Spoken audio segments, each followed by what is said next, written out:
And following the remarks, we will take few questions from the media. So without further ado, I have the honor and privilege to invite Honorable Foreign Minister for his remarks. Honorable Minister, the floor is yours. Do I go there? Do I ask whatever the media asks? Just, okay. Do I need extra mic or?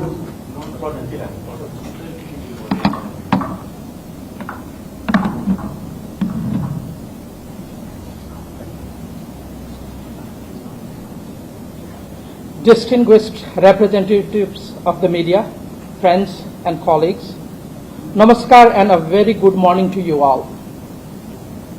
At the cordial invitation of the External Affairs Minister of India, His Excellency Dr. S. Jaishankar, I am here on an official visit to India. It is a distinct pleasure to welcome you all to the Embassy of Nepal this morning. Let me begin by expressing my deep appreciation to the members of the press. In vibrant, pluralistic democracies like ours, the media plays an indispensable role. You are not merely observers of our bilateral journey. You are a vital pillar of our democratic principles, the lenses through which our people perceive each other, and the ultimate custodians of the narratives of our shared future. Every time on the journey from Kathmandu to New Delhi, looking down at the majestic Himalayas yielding to the vast fertile plains of Gangetic basins, I am reminded of a profound truth. We are not merely neighbors joined by political lines drawn on a map. We are the children of same rivers, the same mountains, and the same ancient wisdom. I want to deeply appreciate the overwhelming goodwill, warm hospitality, and spirit of cooperation that has been extended to me and my delegation since our arrival in New Delhi. Thank you all for carrying this immense goodwill in your hearts and in your reporting. I represent a completely new political reality in Nepal.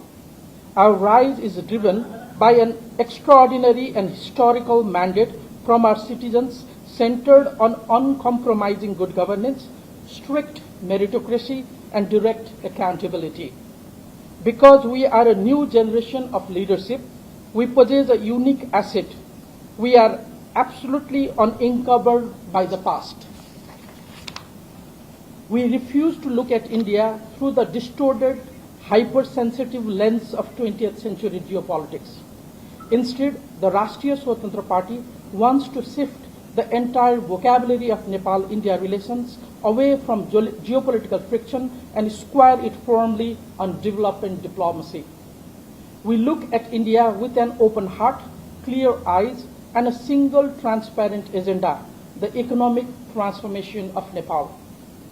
When we look across the border, we see a rising India, an India that has fundamentally and beautifully redefined itself on the global stage as a dynamic, fast-growing tech and economic powerhouse.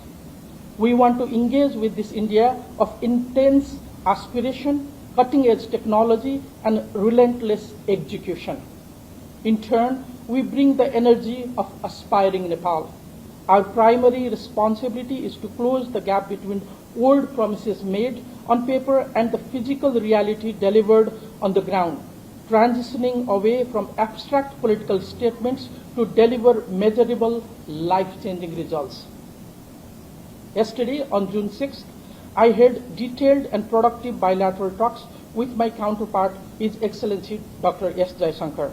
Our discussions encompass the full spectrum of our bilateral relationships, focusing on trade, cross-border connectivity, energy partnership, water resources management, and people-to-people ties. True independence means our shared borders act as highly efficient bridges, not frustrating barriers.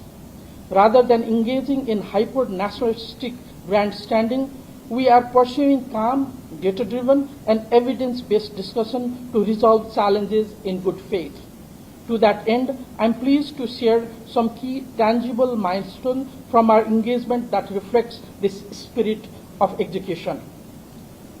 Digital financial integration. We have officially announced the operation of P2P cross-border payment transaction under the MOU between NCHL and NPCI. This will seamlessly link our fintech systems, enabling UPI-style cross-border payments that directly empower small entrepreneurs, tourists, and citizens on the both sides. Infrastructure and reconstruction. We marked the formal handing over of 72 health sector and 12 cultural sector post-earthquake reconstruction projects in Nepal, built beautifully through Indian development assistance. And next, moving forward towards a cutting-edge digital public infrastructure, an exciting MOU was exchanged between Kathmandu University Center for DPI and AI and India's Digital Indian Vasini Division.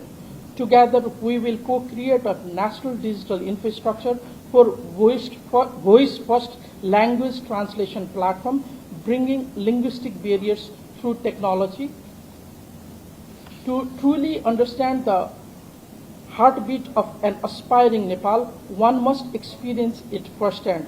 Our potentials are complete and beautifully interdependent, from the snow-capped peaks of Himalayas to our sacred spiritual sectors and circuits.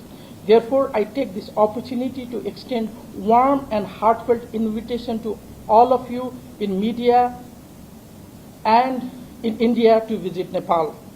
Come and see the transformation that's taking place on the ground. Come experience the sacred sanctuaries of Pashupatinath, Janakpur, Lumbini, and Muktinath, and witness incredible energy of our youth who are eager to build a modern, connected future. Your stories can build the enduring bridges of our regions that needs.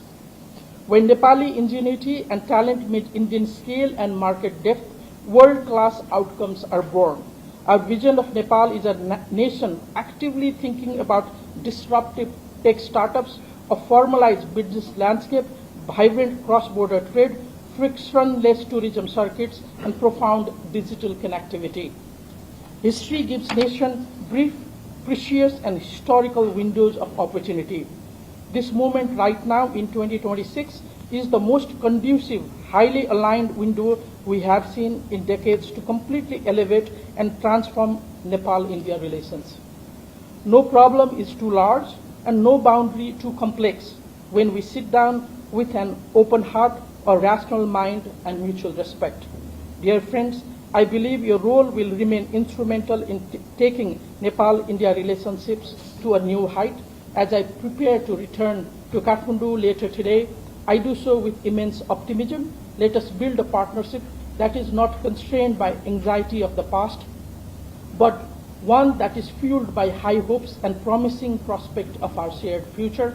Thank you, friends from the media, for your time, your generous goodwill, and your valuable role in charting this journey ahead. Dhanyavad. Thank you. And I'll take a very few questions. I think we're constrained by time, so if you... Sharma here, just two questions. The first, there's been a huge controversy, of course, around the strict enforcement of the pre-existing customs rules of any goods that are above 100 rupees brought in by the locals from the Indian side. While you've had an interim order blockade from the courts, what is the thinking on this entire process? Do you see that this could actually blow up and also impact relationships? And B, you spoke at length about, of course, your movement being, rising through the Gen Z protests and having a new political reality. Yesterday, we just saw in this national capital, Gen Zs mobilized in a protest. Any observations that you would like to share on it? On your first question, there was a very old law that from 70s and 80s that allowed only about 100 rupees worth of good could be brought from India. That has already been changed to higher amounts. But what I wanted to explain was because of our openness of the border, oftentimes there are people who use open border into unscrupulous activities. So it was very important for us to manage our borders. So it was not designed or intended for day-to-day people who were living across the border to come to India side and buy what they need. It was largely to stop the unscrupulous activity that happens in the border side. And on the Gen Z question, I mean, there was a movement back in September, and the political transition that took place definitely has brought us into the power. I would not want to comment what's happening in India. I'm more happy to talk about Nepal and Nepal-India relationships. Foreign Minister, this is Manish Kumar Jha. I would like to ask you two questions fundamental to India-Nepal relations. First, you talked about the economic situation in Nepal. We wish to have a further economic growth, but I see lately there's a lot of comments coming. More focus is on the border issues, border disputes and all that. I would like to understand which is the fundamental direction. Is the economy is part of major priority of foreign policy, or border settlement is a part of your initial foreign policy direction there? First and second, fundamental, the peace and tranquility. Did you talk anything which happened in relation to such talk which is going on for the last 3 years? Any progress on that? Two questions. We, as a government, as I have outlined, we are very clear. Our relationship, we want to build our relationship on issues of mutual interest. We value our connectivity through road, railway networks, and airways. We want to be connected through our energy transmission lines. We want to be developing energy sectors together. We want to see seamless trade. We want to join our startup ecosystem. So we are creating opportunities for people of Nepal, because as this government has taken office, one of our biggest priority, of the two major priorities that we promised during election, and since we came into the government, one is on the good governance, second is a fast economic growth of Nepal. So from that lens is what we're operating and working on. We do understand and acknowledge that there are issues between us. There are issues, outstanding issues, including in border and boundaries, that can and needs to be solved through diplomatic dialogues. And there are active mechanisms. Actually, what I tell many of our friends is that there is an untold story in this whole dialogue and discussions happening on the both sides of the border. Is the truth of the fact is there are many mechanisms that exist between Nepal and India, whether it's about trade, whether it's about energy, whether it's about flooding, whether it's about irrigation, whether it's about border. So many of these mechanisms that exist between these two countries are active. Actually, field survey team is currently working. The field service team, that's a technical team between Nepal and India, that's actually on the border working together. So we hope and we've agreed yesterday with my discussion with External Affairs Minister also, that we have agreed to activate all these mechanisms so that we are solving these problems that we have through openness and dialogue. Again, it's part of the whole gamut of our relationship that I have always found India's side to be open for discussion. When it is appropriate, through appropriate mechanism, we'll discuss those as well.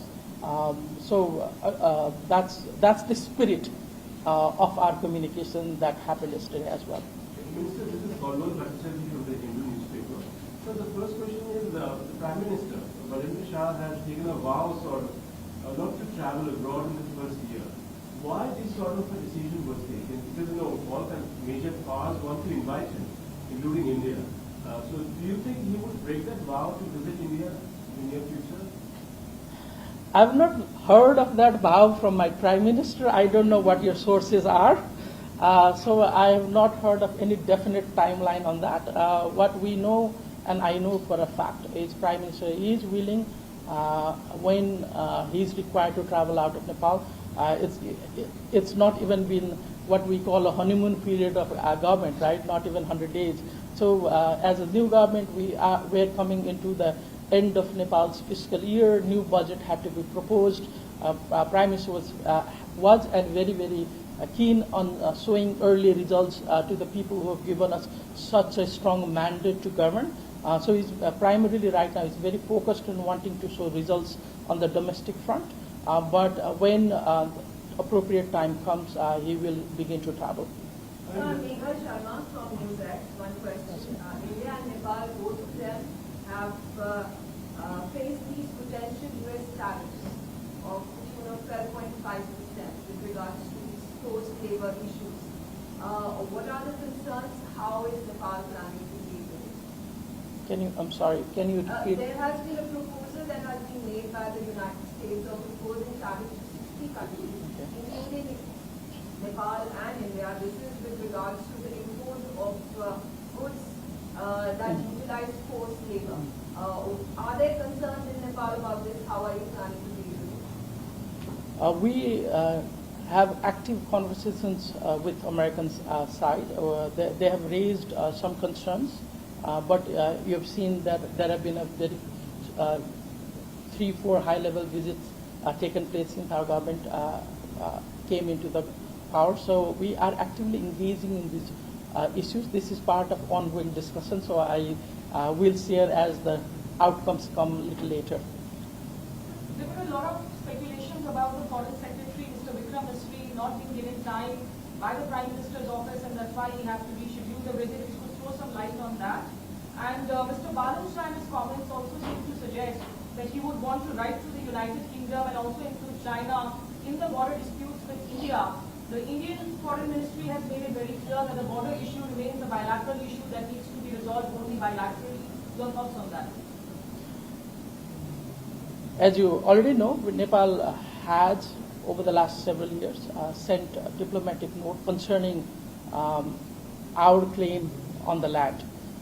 Because the agreement was between India and China, we have expressed our position through official diplomatic note, to both India and China.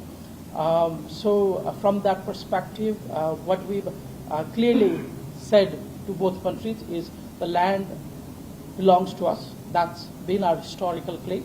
So in that spirit is what Prime Minister was speaking. On the UK side, many of these border disputes are part of a long historical legacy, especially Nepal-India border. Current border comes from 1816 Sugoli Treaty.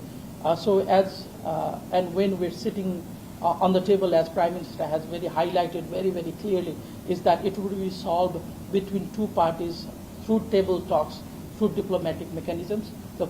We would want to solve our disputes through diplomatic processes. Clearly, when we require historical evidence, we just wanted to see that if we can access to some of the documents that might be in library or museums in the UK. But it was not, our position was not that we were asking for mediation. That has been very, that has not been the Prime Minister. If you hear him out on what he has said in the Parliament, he has very, very clearly and specifically said that we want to resolve our border disputes through diplomatic channels by talking to each other. And that has been Nepal's historical position as well, and that's our current position also. So before you get started, you met the ambassador Tekbabu Thapa, who gave you the key to the report of the EPG. Do you have any plans to make that report public, the EPG report?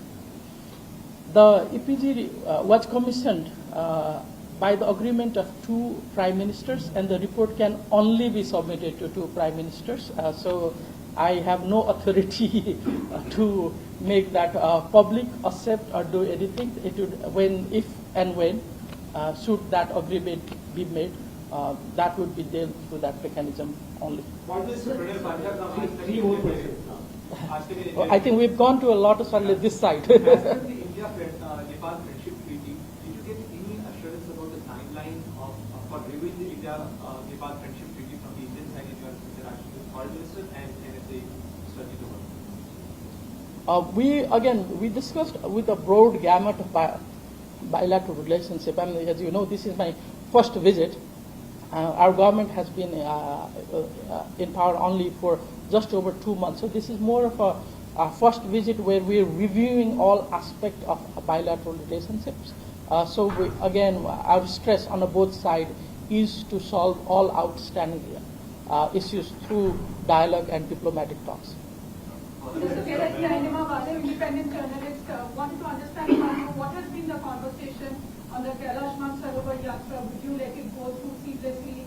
And what has been the difficulties in that? Because we've seen back-to-back visits happening. Of course, your party chairman was here. What is the solution at the day you arrived at? Thank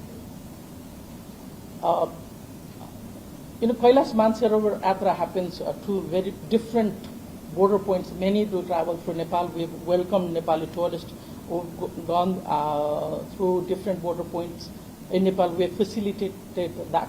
Our concerns are with new agreement, the renewal of agreement between India and China through Liku Lake and Kalapani area, where we have said for a very long time that we've made our claim that those land belongs to us, and without Nepal's consent, two countries by themselves cannot make those agreements. And we've made that very clearly known through our communication, including diplomatic notes to both the countries. Akanksha Shah, I'm Nepali journalist, I'm based in Delhi. Sir, when the new government took over, there was specifically mention of Nepal moving away from being a pauper state to a vibrant bridge. In that sense, I'm sure the bridge that connects the two big powers. You are also going to China, as per media reports, after this visit. Is this vibrant bridge concept being discussed here, and will it be discussed there as well? Absolutely. Nepal, on a very historical sense, has been that bridge. A lot of trades in the past Nepal used to facilitate the trades between Tibet, China, and the southern plains of India for hundreds of years. But for particular this visit, this is my first official visit. It's part of our approach out of Nepal, particularly with two of our important neighbors, to communicate Nepal government's priority and move forward our bilateral relationship. For this particular visit, we are more focused on our bilateral dimension of the relationships. If there's, maybe let's one last question. We have one. I just wanted to check, was there any discussion regarding the recruitment of Bhutta soldiers in the Indian Army, given that there has been an impasse since the implementation of the FTV scheme? The recruitment was used to be done through a tripartite agreement. In the most recent conversations, we have not gone into those dialogue and discussions. When government of India feels it's necessary, again, like any other issues, we're happy to sit at the table and take up these issues as well.